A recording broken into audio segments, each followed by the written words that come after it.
Hello students, myself Ganesh Chauhan, senior faculty CLC का department botany. अब अपन 6 lecture cytology में पढ़ने जा रहे हैं।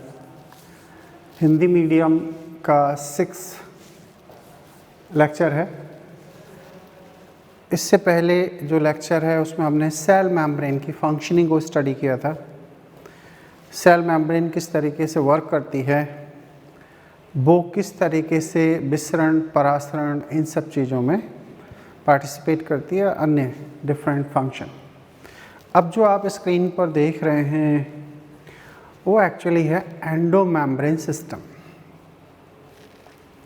ये इस सेगमेंट में काफ़ी इम्पोर्टेंट पार्ट है। यहाँ से स्टडी आगे डिफरेंट सेल ऑर्गेनेल में एंटर हो जाती है।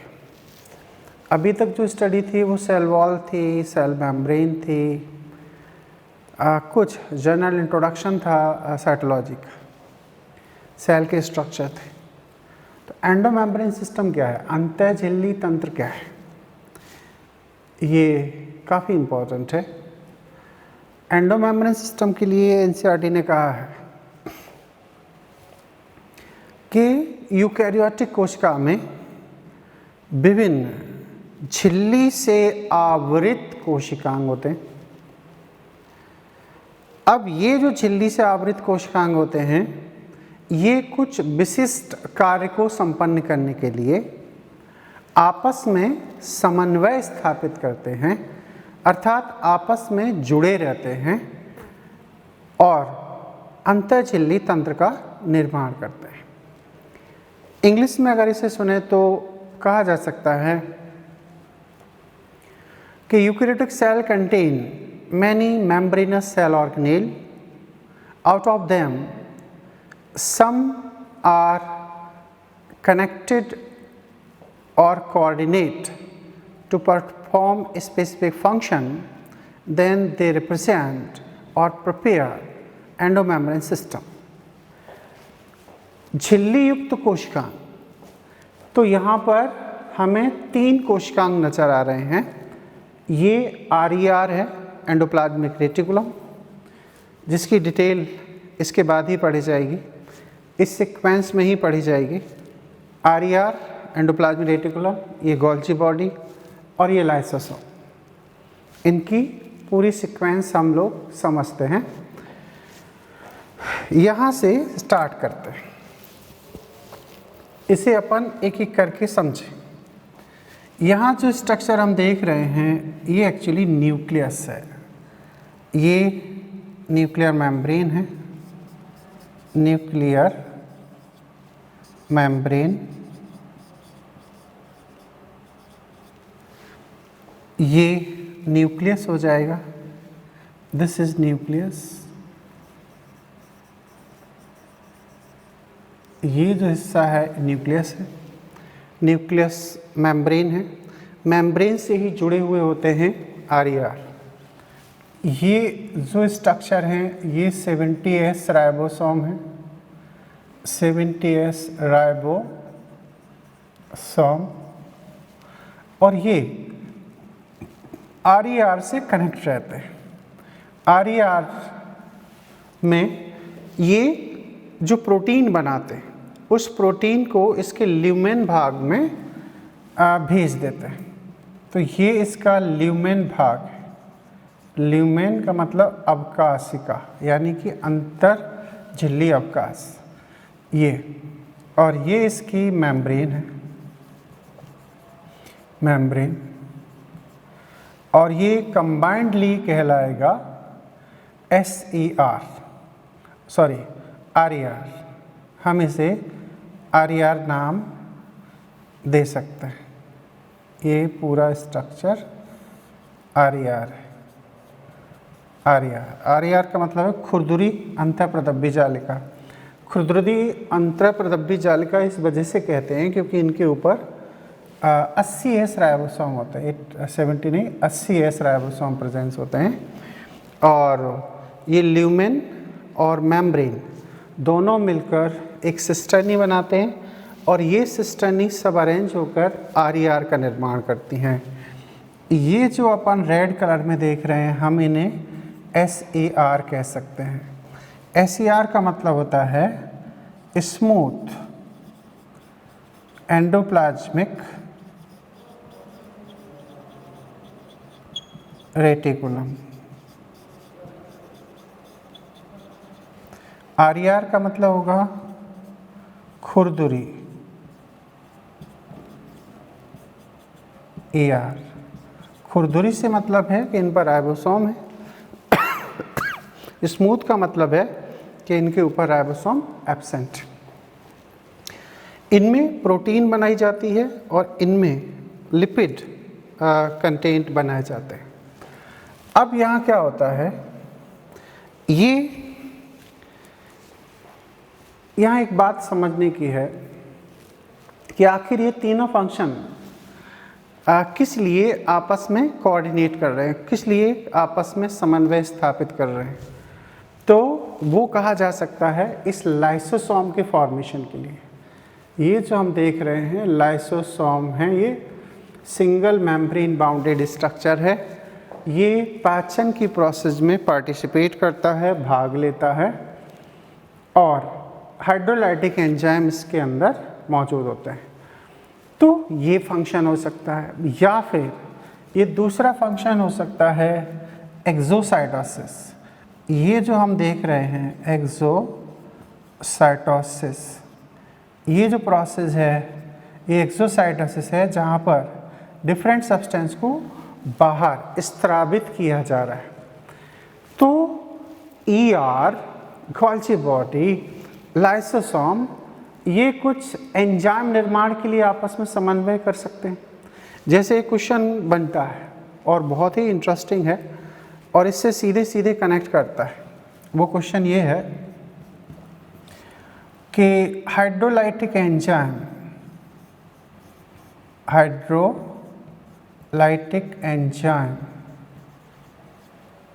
जल अपघटनी एंजाइम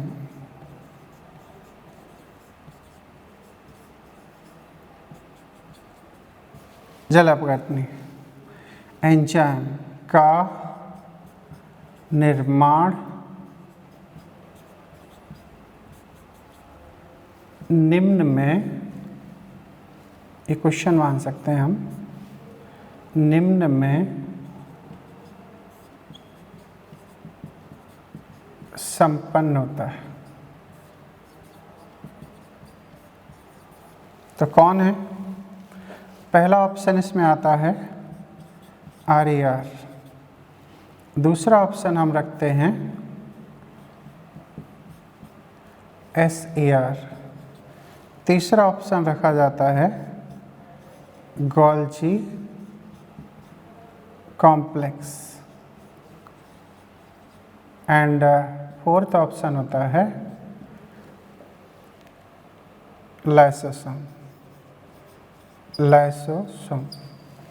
ये क्वेश्चन समझ में आना बहुत ज़रूरी है। इसका सीधा कनेक्शन एंडोमेम्ब्रेन सिस्टम से है।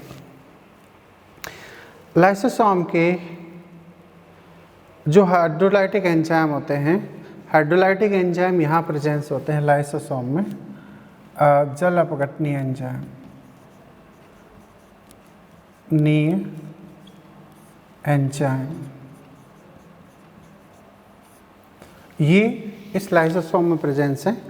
तो हाइड्रोलाइटिक एंजाइम का फॉर्मेशन ये RER के द्वारा होगा।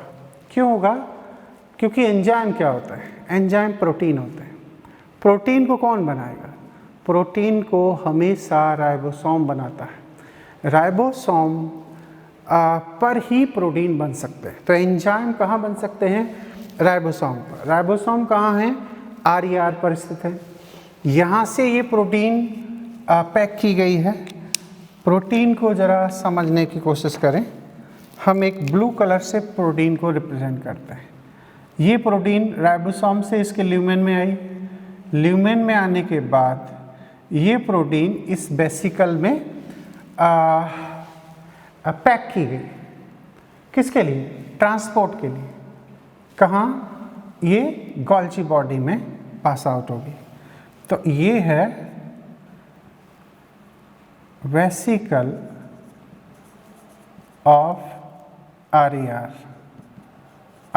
की वेसिकल है, आर की गुहिका है, रिक्तिका है, ये यहाँ से ट्रांसपोर्ट होगी और इसमें इस प्रोटीन की प्रेजेंस है।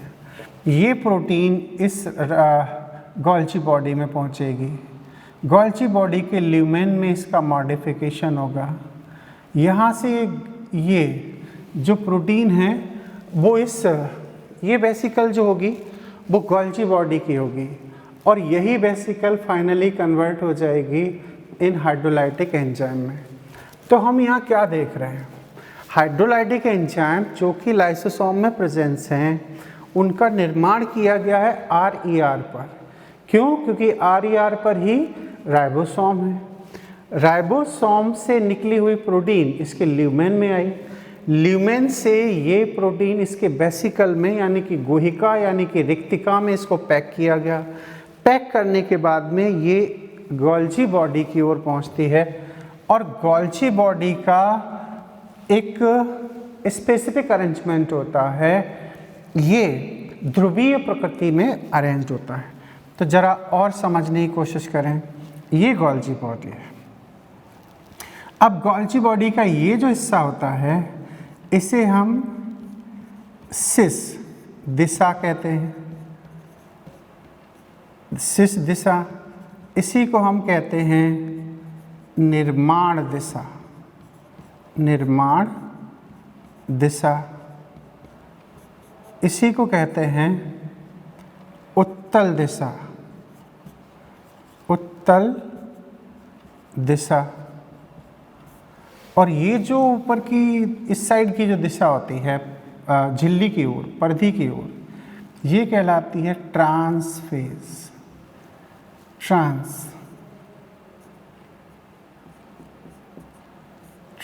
दिशा, या हम कहें परिपक्व दिशा, परिपक्व दिशा मीन्स मैचुरेशन साइट दिशा। ये तो ये है ट्रांस फेस और ये है सिस फेस। तो प्रोटीन जो वेसिकल में पैक होकर आई है वो इसकी सिस दिशा से गोल्जी बॉडी पर फ्यूज होगी। ये जो आप स्ट्रक्चर देख रहे हैं ये है गोल्जी कॉम्प्लेक्स, गोल्जी कॉम्प्लेक्स या गोल्जी संकुल। ये गोल्जी संकुल है और ये लाइसोसोम है। तो गोल्जी संकुल की सिस दिशा में ये वेसिकल आके जुड़ जाती है। इसके बाद में ए प्रोटीन यहाँ पहुँचती है इनके सिस्टर्नी रीजन में। इनको हम कहते हैं सिस्टर्नी, सिस्टर्नी। सिस्टर्नी जो एकल झिल्ली से आवृत होती हैं, इनको हम डिटेल में पढ़ेंगे जब हम गोल्जी बॉडी की स्ट्रक्चर पढ़ेंगे। तो सिस्टर्नी में पहुंचती है, यहाँ इसका मॉडिफिकेशन होता है। मॉडिफिकेशन के बाद में ये वेसिकल है, फिर से वेसिकल, गुहिका। ये वेसिकल ही एक तरीके से अब दो हिस्सों में जाती है।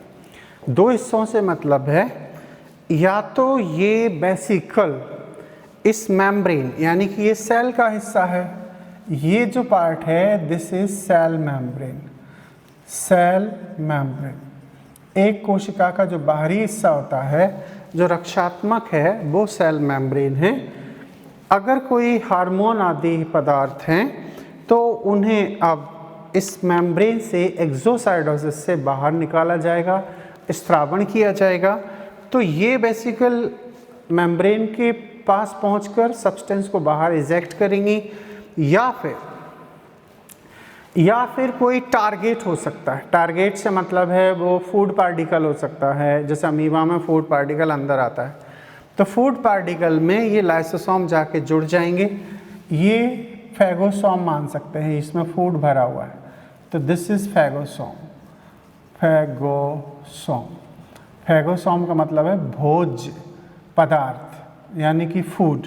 इस फूड को डाइजेस्ट करने के लिए या कोई पैथोजन हो सकता है, बैक्टीरिया भी हो सकता है, इसको डाइजेस्ट करने के लिए ये लाइसोसोम इससे जुड़ेंगे, इसमें पाचन की प्रक्रिया संपन्न की जाएगी और इस तरीके से ये एंडोमेम्ब्रेन सिस्टम में दो तरीके के सब्सटेंस बनाए जा रहे हैं, या तो वो लाइसोसोम के हाइड्रोलाइटिक एंजाइम हो सकते हैं या एक सेल से स्त्रावित होने के लिए कोई पदार्थ हो सकता है, वो इंसुलिन हार्मोन हो सकता है, वो दूसरा सब्सटेंस हो सकता है।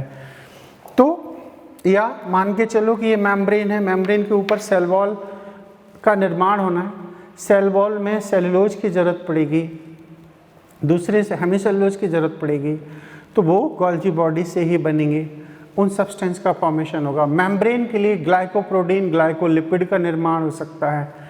तो ये अल्टीमेटली इन वेसिकल के जरिए ही मेम्ब्रेन तक पहुंचाए जाएंगे, यहाँ पर उनमें अटैचमेंट होगा। तो ये जो सिस्टम है इसमें हम 3 सेल ऑर्गेनेल देख रहे हैं, एक है ER, दूसरा है गोल्जी कॉम्प्लेक्स और तीसरा है लाइसोसोम। ये तीनों ही आपस में एक विशेष फंक्शन के लिए समन्वय स्थापित कर रहे हैं, कोऑर्डिनेट कर रहे हैं और एक अंतःझिल्ली तंत्र का निर्माण कर रहे हैं। जो शब्द हैं उनकी व्याख्या ये डायग्राम के जरिए एक्सप्लेन हो रही है।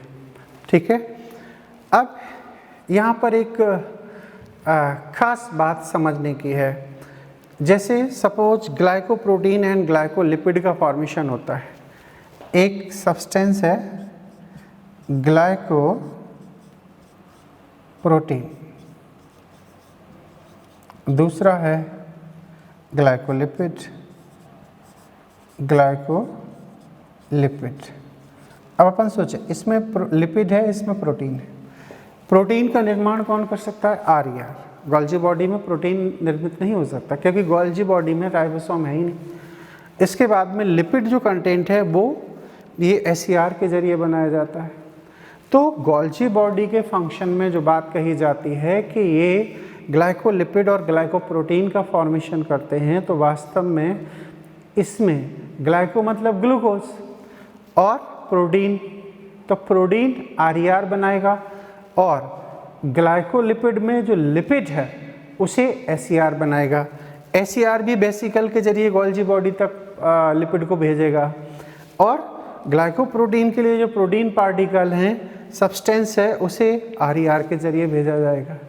तो इसीलिए NCERT ने कुछ खास लाइनें यूज की हैं। उसमें कहा गया है कि ER तथा गोल्जी बॉडी आपस में जुड़े रहते हैं, उनकी एक विशिष्ट व्यवस्था पाई जाती है। क्यों? क्योंकि वह पदार्थ जिनका गोल्जी बॉडी में रूपांतरण होता है, पैकिंग की जाती है, उन्हें उत्सर्जन के लिए वेसिकल में पैक किया जाता है, उन सभी पदार्थों का निर्माण ER के द्वारा होता है। All those substances prepare, all those substances modify, packed and transport towards the different region in cell prepare in RER। RER में ही उनका निर्माण होगा। वो सभी पदार्थ जिनका कि गोल्जी बॉडी में मॉडिफिकेशन होगा, पैकिंग की जाएगी और उनका स्थानांतरण किया जाएगा। इसीलिए इनकी जो पोजीशन होती है वो विशिष्ट होती है, स्पेसिफिक होती है। एक विशिष्ट कार्य को संपन्न करने के लिए ये तीनों ही सेल ऑर्गेनेल आपस में जुड़े रहते हैं। तो एंडोमेम्ब्रेन सिस्टम की फिर डेफिनेशन क्या हो जाती है? तो एंडोमेम्ब्रेन सिस्टम की जो डेफिनेशन है वो कुछ ऐसे है, जो ये डायग्राम आपको बिल्कुल एक्सप्लेन करेगा 100% कि आखिर अंतःझिल्ली तंत्र क्या है। इसमें कहा जाता है ये मेम्ब्रेन है, तो एंडोमेम्ब्रेन सिस्टम क्या है? इसके लिए कहा जा सकता है यूकैरियोटिक कोशिका में यूकैरियोटिक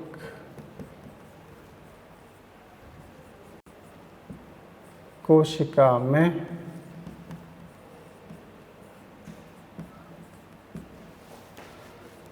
झिल्ली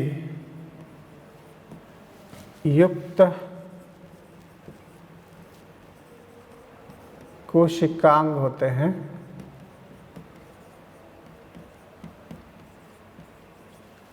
जो विशिष्ट कार्य के लिए आपस में समन्वय कोऑर्डिनेशन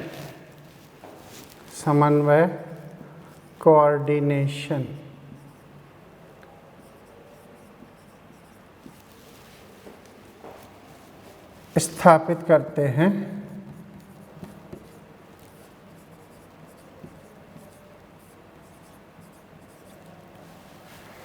जैसे वो कौन सा कोऑर्डिनेशन हो सकता है, वो हाइड्रोलाइटिक एंजाइम निर्माण हो सकता है या फिर वो क्या हो सकता है, वो एक एक्सोसाइटोसिस फॉर्म हो सकता है, सेल से किसी चीज़ का सिक्रीशन हो सकता है। तो उसके लिए कुछ सेल ऑर्गेनेल आपस में समन्वय स्थापित करते हैं, जैसे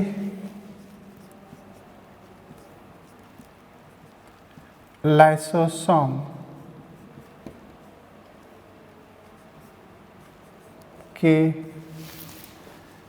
जल अपघटनीय एंजाइम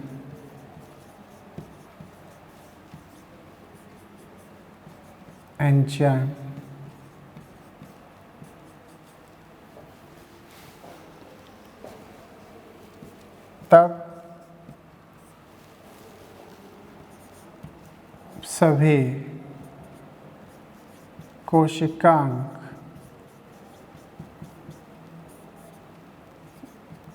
संयुक्त रूप से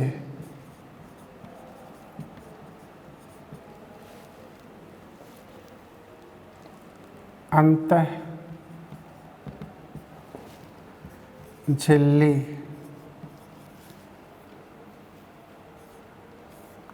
तंत्र निर्मित करते हैं।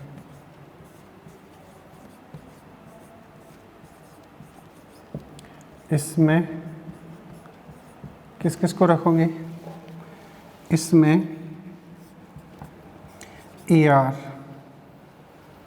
गोल्जी काय या गोल्जी संकुल, याद रहे यहाँ संकुल शब्द यूज है, कॉम्प्लेक्स, लाइसोसोम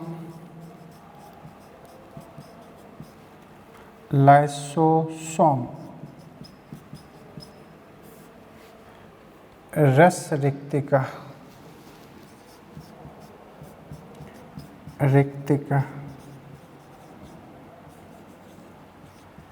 सम्मिलित होते हैं।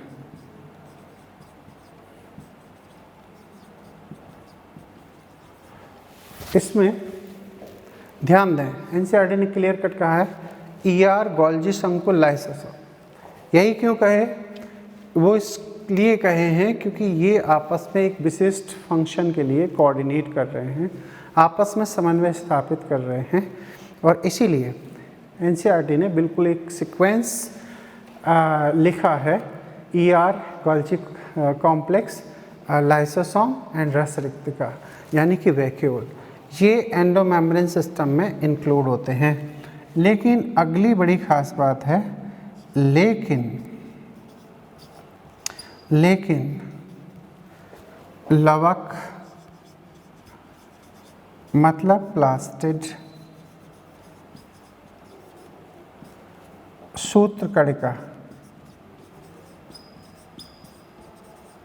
सूत्रकणिका मतलब माइटोकॉन्ड्रिया and पेरोक्सिसोम पेरोक्सिसोम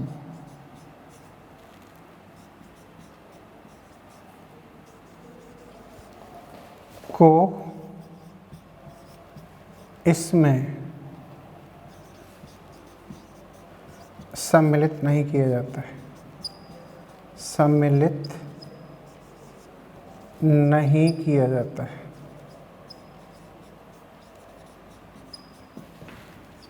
ये एनसीईआरटी के शब्द है, लेकिन बात ये है, चलो ये लाइनें तो एनसीईआरटी में लिखी हैं, लेकिन इन लाइनों का एक्सप्लेनेशन डायग्रामेटिक फॉर्म में आपके दिमाग में सेट होना चाहिए, दिमाग में फीड हो जाना चाहिए, समझ में आना चाहिए। तो फिर से समझ लेते हैं। यूकेरियोटिक कोशिका में झिल्ली युक्त कोशिकांग होते हैं जो विशिष्ट कार्य के लिए आपस में समन्वय कोऑर्डिनेशन स्थापित करते हैं, जैसे लाइसोसोम के जल अपवर्तनीय एंजाइम निर्माण। तब सभी कोशिकांग जो उन्होंने आपस में कोऑर्डिनेशन किया है, वो सभी कोशिकांग संयुक्त रूप से अंतःझिल्ली तंत्र निर्मित करते हैं। इसमें ईआर को रखा जाता है, गोल्जी संकुल को रखा जाता है, लाइसोसोम को रखा जाता है, रस रिक्तिका को भी इसमें सम्मिलित करते हैं। तो ईआर, गोल्जी संकुल, लाइसोसोम एंड रस रिक्तिका, इन्हें सम्मिलित किया गया।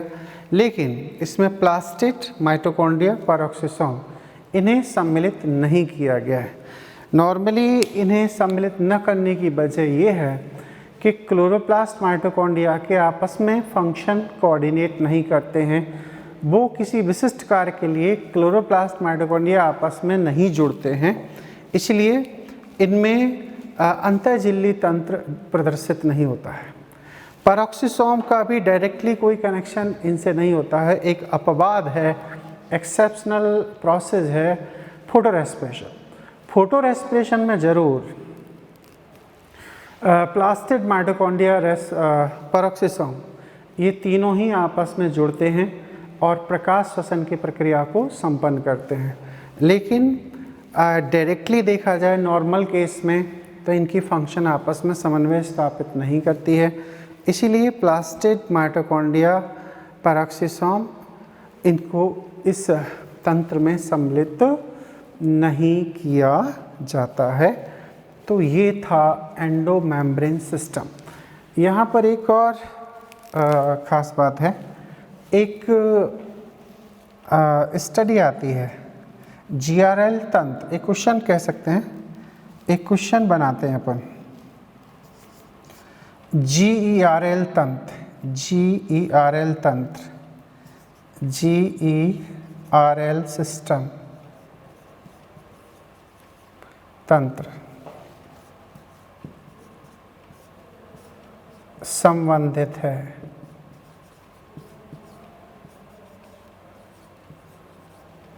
तो इसके लिए कहा जाता है, जीआरएल का मतलब है कि ईआर से बनते हैं गोल्जी बॉडी और गोल्जी बॉडी से बनाया जाता है लाइसोसोम। तो ये जो जीआरएल सिस्टम है ये भी कहीं ना कहीं एंडोमेम्ब्रेन सिस्टम को रिप्रेजेंट करता है। ईआर के द्वारा गोल्जी बॉडी और गोल्जी बॉडी के द्वारा लाइसोसोम का निर्माण होता है।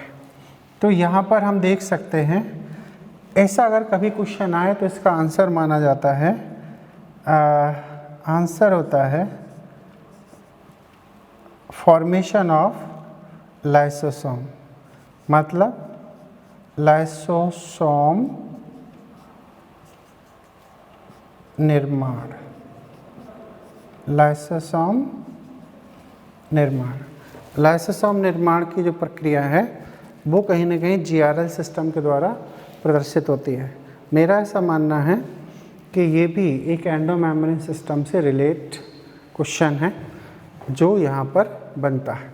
इसमें क्वेश्चन कई तरीके से बनते हैं, बहुत सारे क्वेश्चन पूछे भी जाते हैं इससे संबंधित। सिंपली ये क्वेश्चन होता है कि किस किस कोशिकांग को एंडोमेम्ब्रेन सिस्टम में रखा जाता है, तो वो इन चारों के ऑप्शन होते हैं, तो उसमें उसको राइट टिक लगाया जाता है। किसे अंतर मेम्ब्रेन सिस्टम में नहीं रखा जाता है तो उसमें प्लास्टिड, माइटोकॉन्ड्रिया, पेरोक्सिसोम को सम्मिलित नहीं करते हैं और इस टाइप से बनते हैं। तो ये एक एंडोमेम्ब्रेन सिस्टम है। इंटरेस्टिंग बात ये है कि अब यहाँ से जो हमारी स्टडी है वो चलेगी कि ईआर क्या होते हैं, गोल्जी बॉडी क्या होते हैं, लाइसोसोम क्या होते हैं। उसके बाद जो स्टडी जाएगी इसमें वैक्यूल भी हम लोग यहाँ स्टडी कर सकते हैं या फिर लास्ट में ले जा सकते हैं। लेकिन ये फिक्स है कि इसके बाद में जो लेक्चर होगा उसमें ईआर की स्टडी की जाएगी, उसके बाद गोल्जी बॉडी की स्टडी की जाएगी, देन लाइसोसोम स्टडी करेंगे। उसके बाद में हमारी स्टडी यहाँ जाएगी प्लास्टिड माइटोकॉन्ड्रिया एंड पैरोक्सिसोम। पैरोक्सिसोम फिर हम थोड़े से और भी सेल ऑर्गेनेल स्टडी करेंगे, जैसे ग्लाइकोसोम है, जैसे स्फीरोसोम है।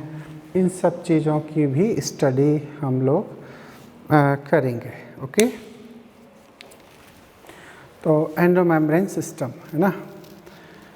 अब यहाँ से हमारी जो स्टडी है वो कुछ स्टार्ट हो जाएगी कि ईआर क्या है।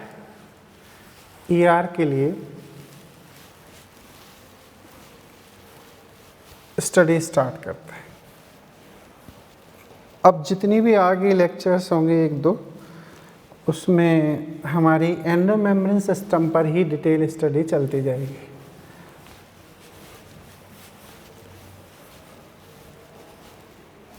ये अभी इसका गोल्जी बॉडी से भी कनेक्शन है, तो हम लोग इसे भी बोर्ड पर रखते हैं।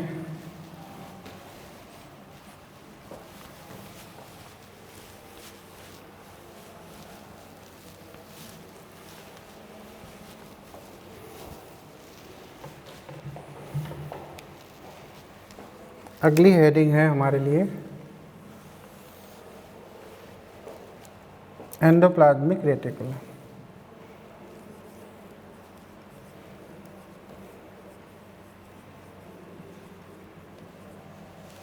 मिक रेटिकुलम,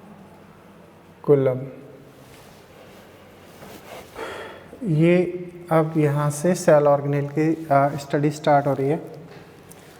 इसे हम कहेंगे अंतःप्रद्रव्य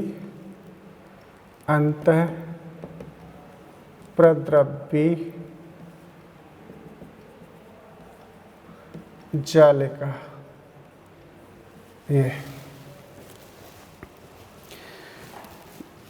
हमने स्टार्टिंग में जब यूकैरियोटिक सेल देखी थी उसमें भी इस चीज़ को मेंशन किया था कि एंडोप्लाज्मिक रेटिकुलम कंप्लीट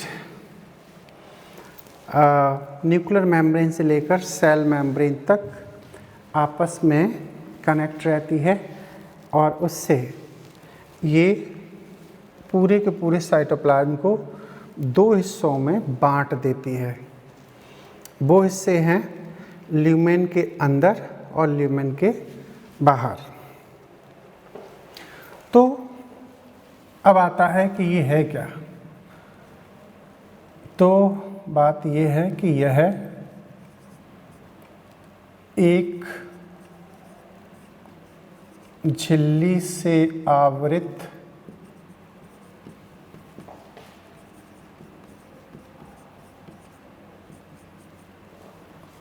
कोशिकांग है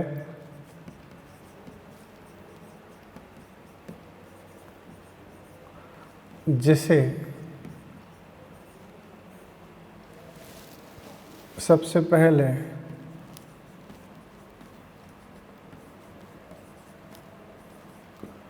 पोर्टर, एक साइंटिस्ट हुए हैं, एनसीईआरटी में जिक्र है, पोर्टर के द्वारा मांसपेशी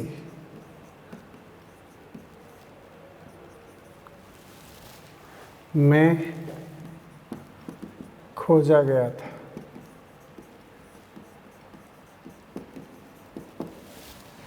इन्होंने इसे नाम दिया था। क्या नाम दिया? इन्होंने इसे सार्कोप्लाज्मिक रेटिकुलम, सार्कोप्लाज्मिक रेटिकुलम नाम दिया। सबसे पहले डिस्कवर किया मांसपेशियों में और नाम दे दिया सार्कोप्लाज्मिक रेटिकुलम कि इसकी प्रेजेंस जो है। एक बात ध्यान देने वाली बात है कि सार्कोप्लाज्मिक मांसपेशी में जो भी सेल ऑर्गेनेल डिस्कवर होते हैं उनके लिए सार्को शब्द यूज होता है। जैसे माइटोकॉन्ड्रिया को जहाँ मसल्स में जब डिस्कवर किया गया था उसको सार्कोसोम नाम दिया था। तो यहाँ पर जो एंडोप्लाज्मिक रेटिकुलम है इन्हें सार्कोप्लाज्मिक रेटिकुलम का मतलब है जालनुमा संरचना, और इसीलिए सार्कोप्लाज्मिक रेटिकुलम। अच्छा, यह केंद्रक झिल्ली से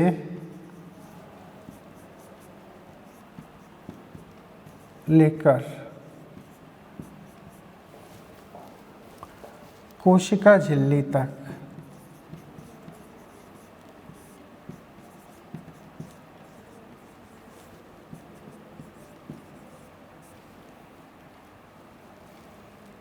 कोशिका द्रव्य में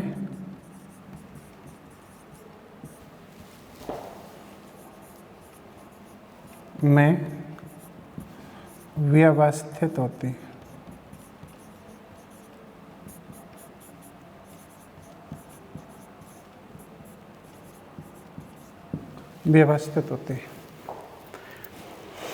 मतलब छोटे छोटे ट्यूब्यूल लाइक स्ट्रक्चर हैं जो न्यूक्लियर मेम्ब्रेन से लेकर सेल मेम्ब्रेन तक डिस्पर्स रहते हैं, पूरे बिखरे पड़े रहते हैं, और इसीलिए इनकी जो व्यवस्था है वो ख़ास तौर से बताई जाती है कि न्यूक्लियर मेम्ब्रेन और सेल मेम्ब्रेन के बीच में ये प्रेजेंस होते हैं तथा ये कोशिका द्रव्य को दो भागों में बांटते हैं। इनके लिए अगला पॉइंट बड़ा ख़ास है, यह है कोशिका द्रव्य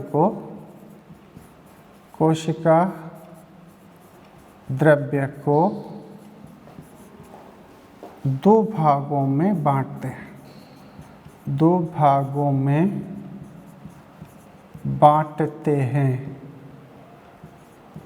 बांटते हैं। वो कौन से हैं? एक तो है इंट्राल्यूमिनल पार्ट, ल्यूमेन के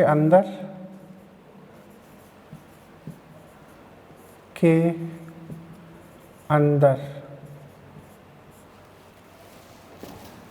दूसरा ल्यूमेन के बाहर जीवद्रव्य। ये बड़ी इंटरेस्टिंग कहानी है। इंग्लिश में से कहें तो एक्स्ट्रा ल्यूमिनल साइटोप्लाज्म, ये। अब इसे हम कैसे समझें? तो इसे समझने के लिए ये ल्यूमेन पार्ट है, और चलिए समझ लेते हैं। ये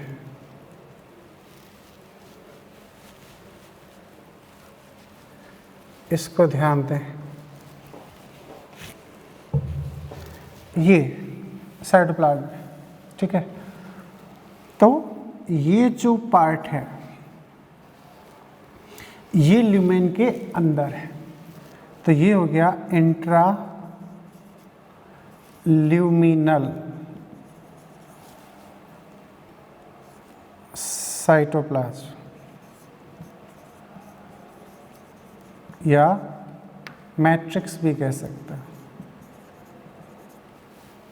और ये जो बाहर है, इस मेम्ब्रेन के बाहर, तो ये हो गया एक्स्ट्रा ल्यूमिनल साइटोप्लाज्म या मैट्रिक्स या सब्सटेंस। तो पूरे साइटोप्लाज्म को दो भागों में बांट दिया, एक ल्यूमेन के अंदर और एक ल्यूमेन के बाहर। ये यहाँ कंपार्टमेंटाइजेशन को भी शो करते हैं, मीन्स कंपार्ट बनाते हैं, कंपार्टमेंट कक्ष बनाते हैं। ये आपको यहाँ बताया जा चुका है। अब बात करी जाती है कि इनके क्या क्या नाम है, और भी कुछ नाम है। तो ER को नलिका तंत्र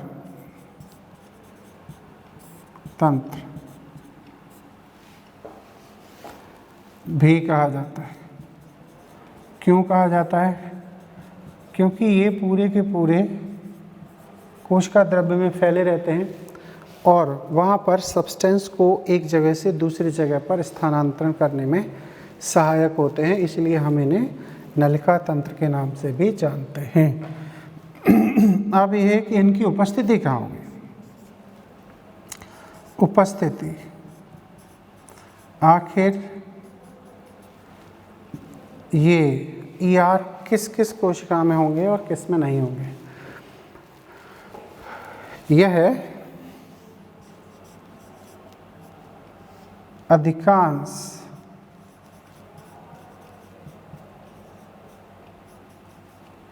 यूकैरियोटिक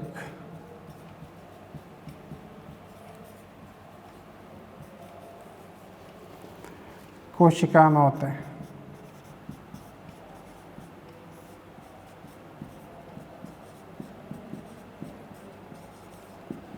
जैसे होते हैं, लेकिन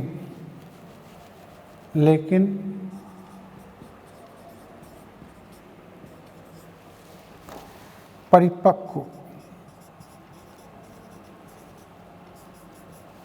RBC मतलब लाल रक्त कणिकाएं तथा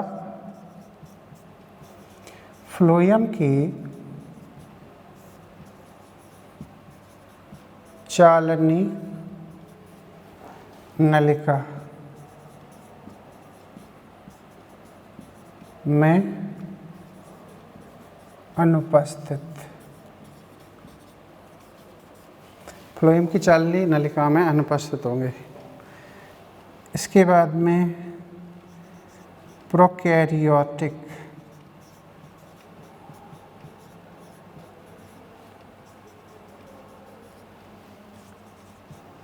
कोशिका में अनुपस्थित होता है।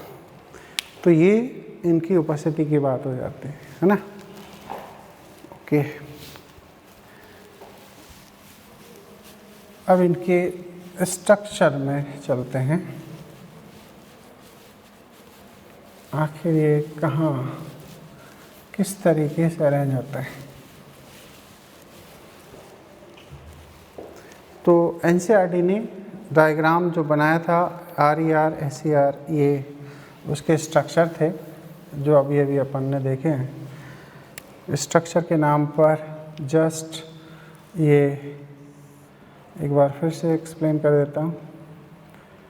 ये एक न्यूक्लियस है इस तरीके से, और यहाँ इस तरीके से इनकी प्रेजेंस होती है।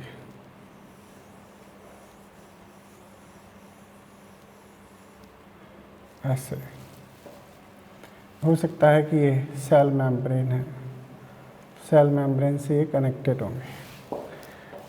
ये न्यूक्लियस है, इनके ऊपर राइबोसोम पाए जाते हैं। ओबियसली ATS राइबोसोम प्रेजेंस होंगे। तो ये है सेल मेम्ब्रेन, और ये है nuclear membrane. and this is RER। RER मतलब अंत खुरदुरी अंतःप्रदब्बी जालिका। अभी अभी मैंने एक्सप्लेन किया था कि इस तरीके से पूरे कोशिका द्रव्य में RER बिखरी होती है, एक ल्यूमेन भाग हो जाएगा और एक ल्यूमेन का बाहरी हिस्सा हो जाएगा ऐसे। अब इस तरीके के स्ट्रक्चर हैं। अब हम इनके कंपोनेंट्स की बात करेंगे। कंपोनेंट्स ऑफ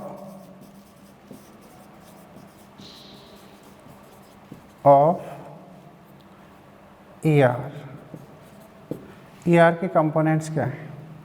तो सबसे पहला कंपोनेंट है घटक, वो होते हैं इसमें सिस्टर्नी।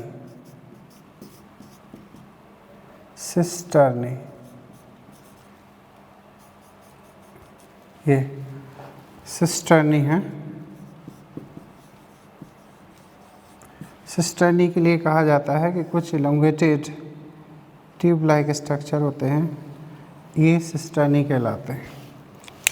इन्हीं के ऊपर राइबोसोम बड़ी सब यूनिट के साथ में इस तरीके से जुड़े रहते हैं। तो RER की अगर बात की जाए तो ये सिस्टर्नी है और यहाँ पर 80S राइबोसोम होंगे, राइबोसोम हैं, ओके। और ये सिस्टर्नी है। सिस्टर्नी एक झिल्ली से आवृत हैं, अंदर का जो हिस्सा होता है वो ल्यूमेन कहलाता है, बाकी सिंगल मेम्ब्रेन है। एक झिल्ली है सिंगल मेम्ब्रेन। यहाँ पर कहा जाता है कि जो राइबोसोम है वो बड़ी इकाई से इसके ल्यूमेन की मेम्ब्रेन से जुड़े रहते हैं। इसमें जुड़ने के लिए ribophorin first and second protein का उपयोग किया जाता है, प्लस इस बॉन्ड को हम हाइड्रोफोबिक बॉन्ड के नाम से भी जानते हैं।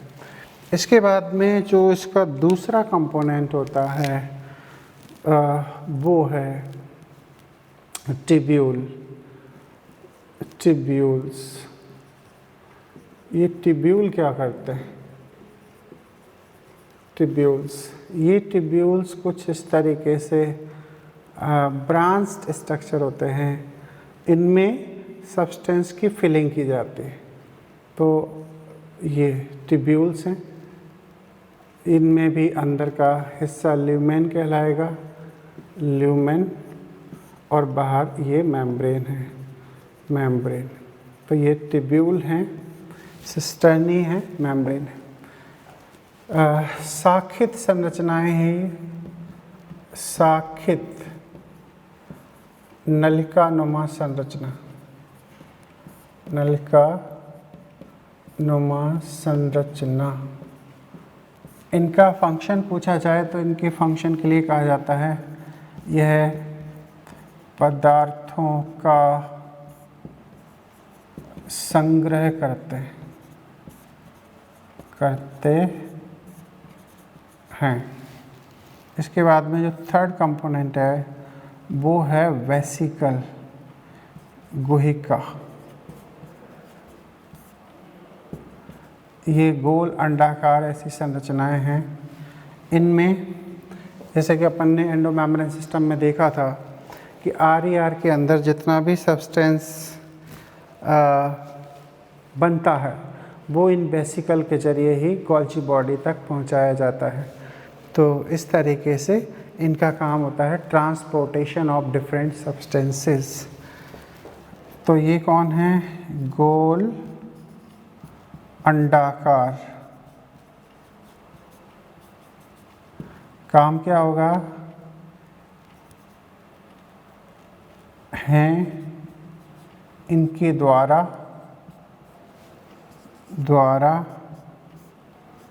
पदार्थों का स्थानांतरण होता है। तो मुद्दे की बात ये, मतलब की बात ये कि अगर ER के कंपोनेंट्स की बात की जाए तो इसमें तीन कंपोनेंट हैं, एक सिस्टर्नी है, एक टिब्यूल है और एक वेसिकल गुहिका हैं जो गोल अंडाकार हैं, और ये इस तरीके से डिफरेंट फंक्शनिंग को परफॉर्म करते हैं। कहा तो यहाँ तक जाता है कि सिस्टर्नी ज़्यादा स्टेबल हैं, सिस्टर्नी मुख्य रूप से RER में पाए जाते हैं, जबकि टिब्यूल खास तौर से प्रेजेंस होते हैं SER में।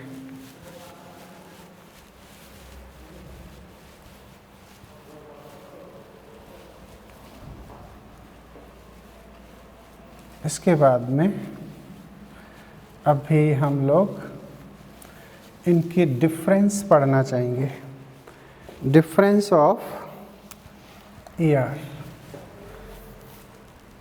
के अंतर, डिफरेंस ऑफ ER। इसमें हम देखें तो एक टेबल बना सकते हैं ER, ठीक है।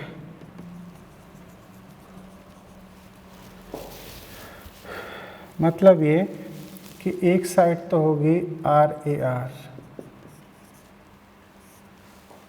है ना, और दूसरी साइड होगी SER। SER का मतलब स्मूथ एंडोप्लाज्मिक रेटिकुलम। दोनों को कंबाइंडली रूप से हम ER कह सकते हैं। तो ये हैं, इन्हें कणिकामय या ग्रेन्युलर, कणिकामय ER कहा जाता है। क्योंकि, क्यों कहते हो? क्योंकि इन पर 80S राइबोसोम होते हैं।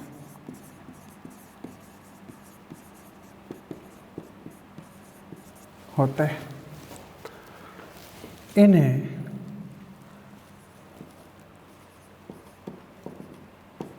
चिकने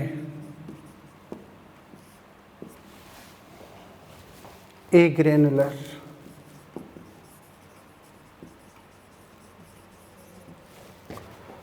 कहते हैं, क्योंकि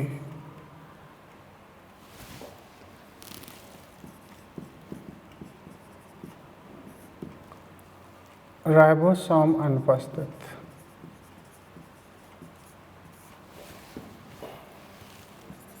अनुपस्थित होते हैं।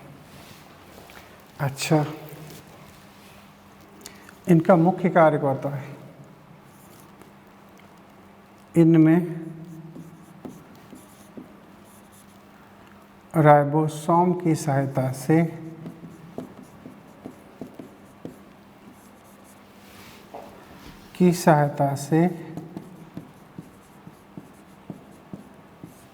से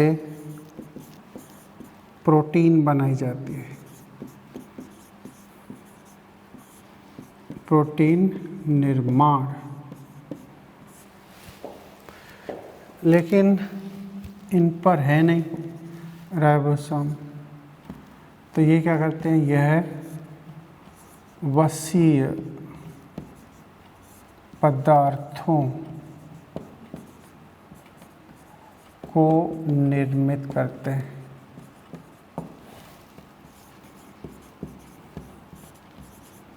जैसे कोलेस्ट्रॉल,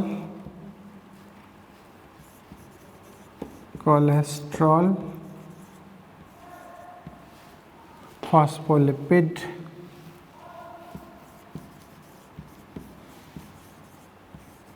लिपिड,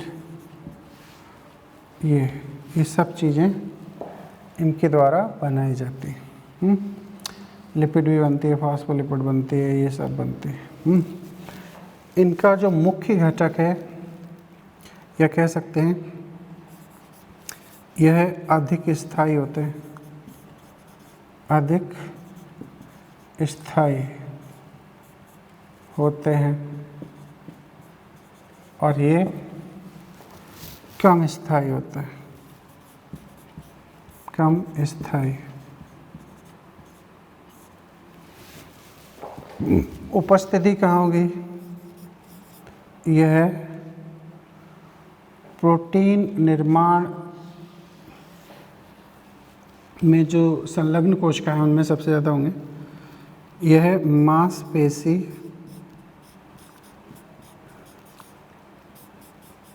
पैंक्रियाज, अग्नाशय में अधिक होते हैं।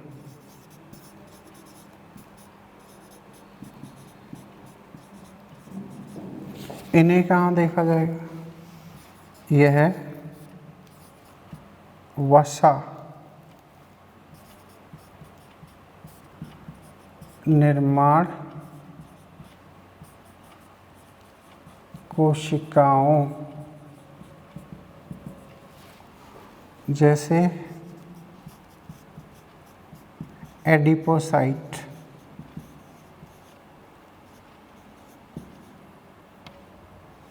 एडिपोसाइट वसा कोशिका कह सकते हो।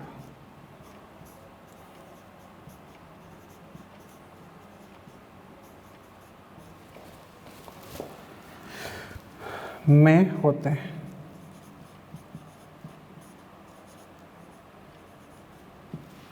इनके द्वारा खास तौर से यह है SER पेरोक्सिसोम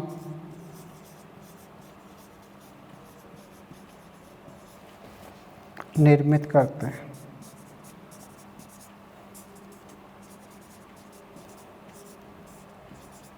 इनके द्वारा क्या होता है? यह है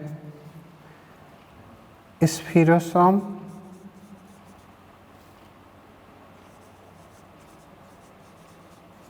एंड ग्लायोक्सिसोम निर्मित करते हैं।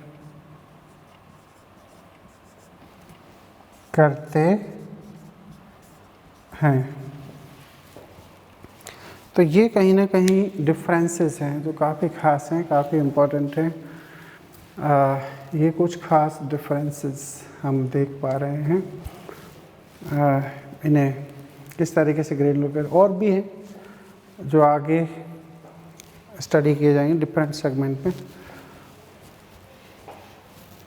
इसके बाद में हम मॉडिफिकेशन पर बात कर सकते हैं। आखिर ER के मॉडिफिकेशन क्या होते हैं? ER के रूपांतरण।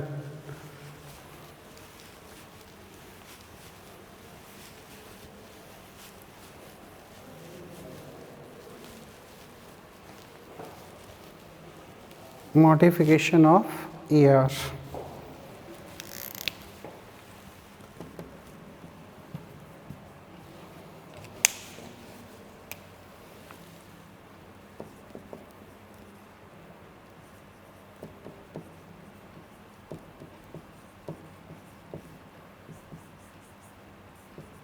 पहला निसेल पार्टिकल, निसेल्स कण।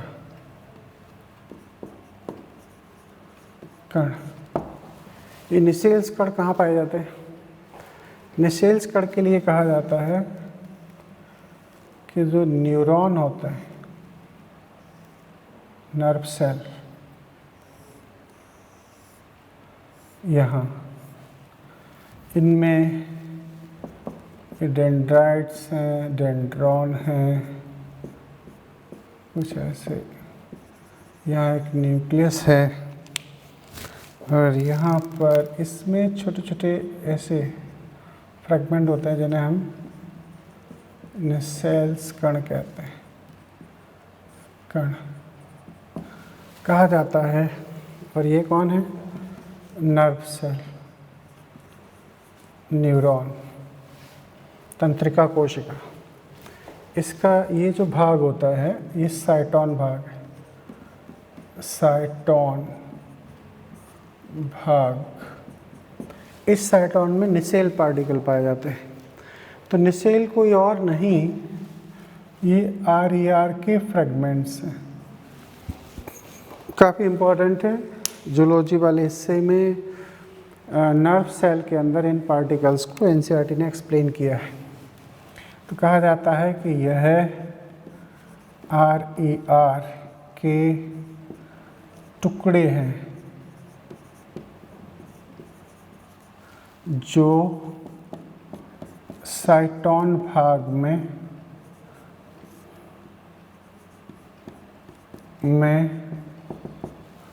प्रोटीन बनाते हैं। एक होती है माइलॉइड बॉडी, माइलॉइड बॉडी, यह SER के रूपांतरण है जो आँखों की रेटिना में पाए जाते हैं।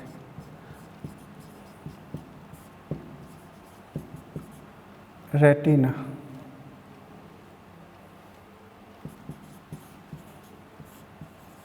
भाग में होते हैं। एक है माइक्रोसोम, माइक्रोसोम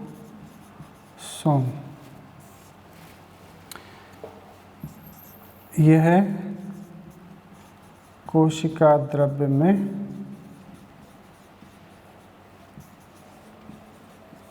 उपस्थित RER के टुकड़े हैं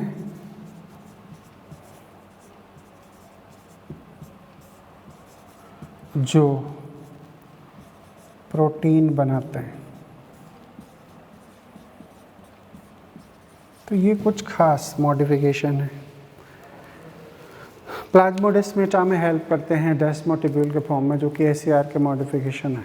ओके, तो हम आज का लेक्चर यहीं फिनिश करते हैं। इसके बाद में हम फंक्शन की बात करेंगे, SER के फंक्शन, और काफ़ी इंटरेस्टिंग है, इम्पोर्टेंट भी हैं। और उसके बाद में हम लोग गोल्जी बॉडी स्टडी करेंगे। नेक्स्ट लेक्चर में हम लोग गोल्जी बॉडी की स्टडी करेंगे। अभी हम ER स्टडी कर रहे थे। ठीक है, ओके, थैंक यू।